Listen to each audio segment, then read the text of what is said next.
Welcome to 10 in 10 with Andrea Spearman, where we have short and lively dialogues with our local dance community.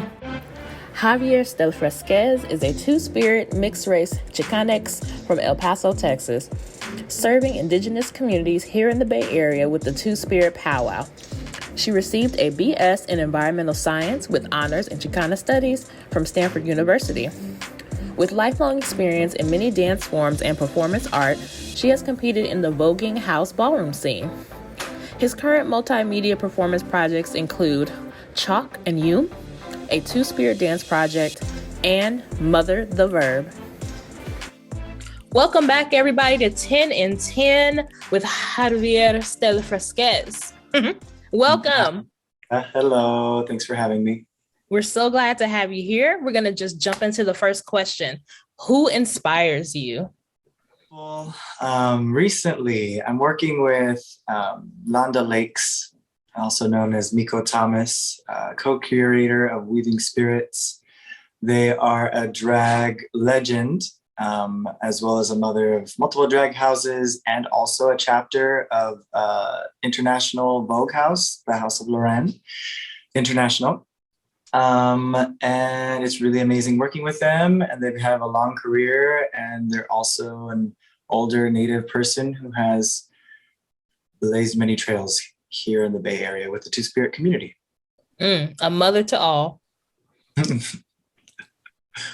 So these next questions are either or, real quick. Dancing indoors or outdoors? Outdoors, easy. I heal easily from bruises and cuts too, so got that going for me. Intricate costumes or all black? Intricate costumes or naked? Oh. Okay. Yeah. What's your secret spot in town? I mean, it doesn't have to be an actual secret. I know, the banh mi spot, Dragon Eats. Their duck banh mi is the business. I'm telling everybody about it all the time, so it's not really a secret. Oh, Dancers Group staff has definitely eaten there several times pre-pandemic. What's your favorite Bay Area institution? It's a hard one. Actually, I've really enjoyed working with Counterpulse across the last 4 or 5 years. I was in residency with them. Mm-hmm. Developed this piece, Mother the Verb, there, got to tour it internationally afterwards. And since then, they have stayed in contact and stayed collaborating with me to produce Weaving Spirits Festival of Two-Spirit Performance. I love that. International, taking the world by storm. It's been a wild ride. What's your most recent favorite song? I forgot the most recent, but I thought about this and was like Moses Sumney's Lonely World. Ooh, and who's this artist? Moses Sumney, freaking amazing, futuristic sound, very ambient. He did a set at Afrofutures last year that was all recorded on this landscape, all like not one take, but like just amazing. So cool. And his song Lonely World was in Lovecraft Country. Ooh, okay. Yeah, in that moment where they have the voguing and the sort of like queer nightlife scene. Great. Cool. Okay, so this one is more situational. Another artist is delayed to the show and you have to take the stage to fill the gap. Do you freestyle with music or in silence? I don't know that I would take the stage. I know I might start at the stage and then yell to the text to turn up the house lights and do something performance arty with a cue to the text to turn on maybe Lonely World at the end of it. Maybe if I feel it. But probably I would do something to break the fourth wall and remind people that they're present, they're there, and they're part of the show. Yes. Audience participation. What's a piece of advice that has stayed with you over the years? Hmm. So I got to study with Shiri Moraga in her script writing and poetry classes. And she really always made us write from our body, from our heart, from our soul, from the place that we didn't want to go necessarily or that felt uncomfortable. So that I think has been one of the most helpful things. I generally start a piece that I know I need to make, such as Mother the Verb, and find my way into it with writing and Mm. with reflection like that. What's a future goal or dream for you? That's been a very hard one during pandemic. I'm sure for a lot of people, I'm sure a lot of our dreams and our visions had to shift so radically, and we're still figuring them out. But I love working on and building the legs under other community leaders' dreams. So I'll lift up the one that Londa Lakes has mentioned, has put forth for us in our work with Weaving Spirits. I would love to help make a Two-Spirit cultural center a reality here in the Bay, maybe starting in a virtual space, making like a virtual center that then becomes a physical space later. Mm. And what would be in that center? Would it just be strictly performative, or would it also include like local resources?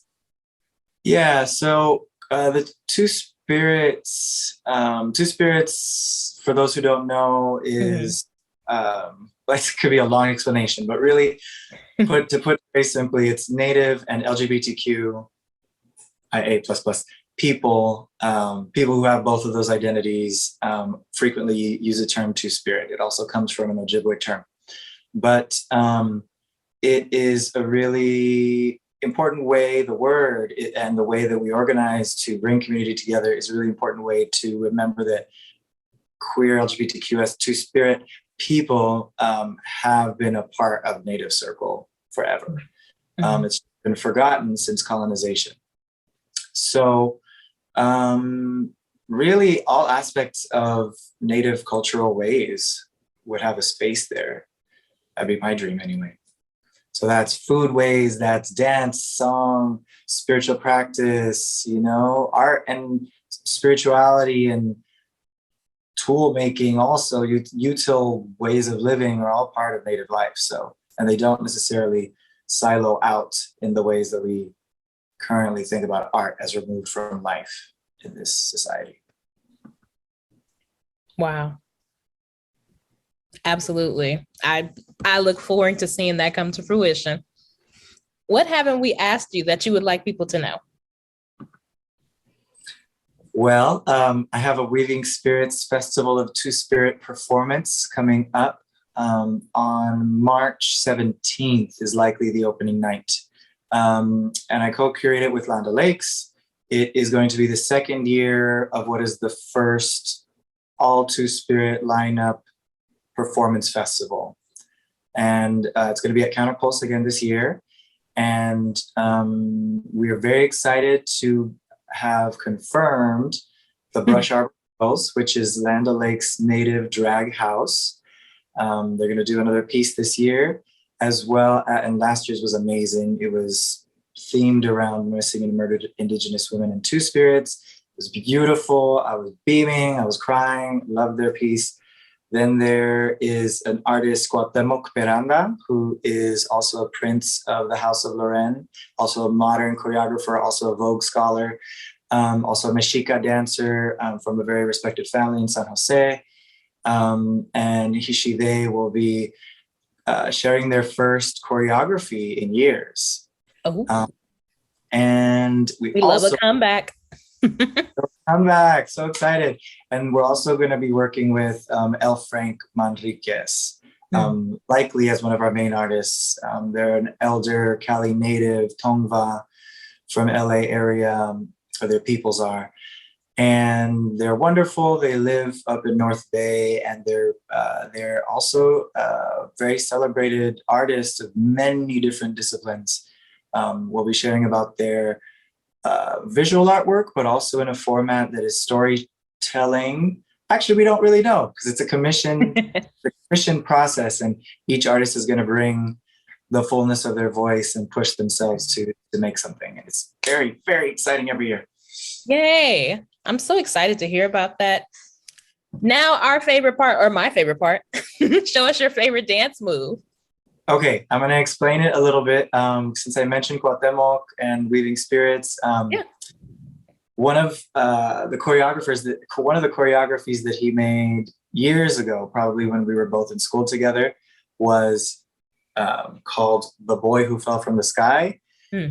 And like many of his choreographies, he combines modern dance with Mexica movement and sometimes a little bit of Vogue as well. So you'll see two of those styles in just a little sequence that I'm going to show. Okay, now we got a reframe. This is from Cuauhtemoc Peranda's The Boy Who Fell from the Sky.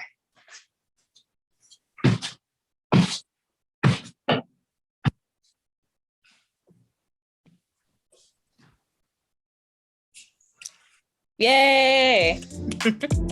Woo! Well, thank you so much for joining us, Javier. Thanks for having me, Andrea, and I hope everyone will come out. Hope to see you there at Weaving Spirits Festival, March 17th through the 20th. For additional content that reflects our dynamic dance community, visit our In Dance article archive at dancersgroup.org.